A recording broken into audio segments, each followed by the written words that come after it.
KPK selidiki dugaan korupsi penyelenggaraan Formula E Jakarta. Komisi Pemberantasan Korupsi, KPK, tengah menyelidiki dugaan tindak pidana korupsi pada penyelenggaraan Formula E DKI Jakarta. Deputi Penindakan dan Eksekusi KPK Karyoto mengatakan, KPK tengah mengumpulkan berbagai bukti untuk mengetahui kronologi tindak pidana dalam kasus tersebut. Masalah Formula E, ini kalau pakem saya tidak mau bicara.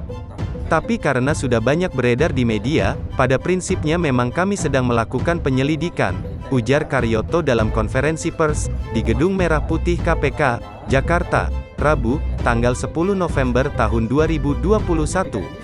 Kalau penyelidikan apapun informasi yang ada tentunya akan kami jaring, nanti kami kait-kaitkan, kami jahit, seperti, apakah kronologinya, kata dia.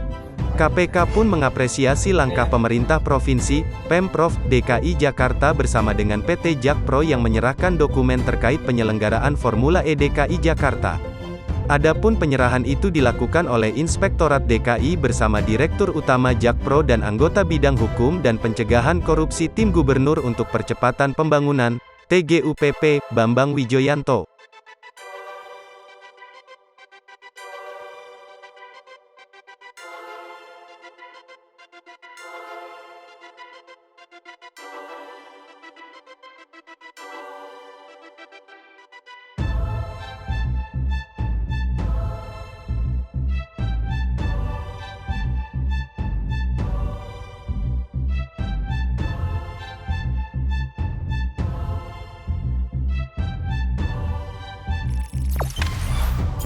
Jangan lupa subscribe, share, komen, dan like ya.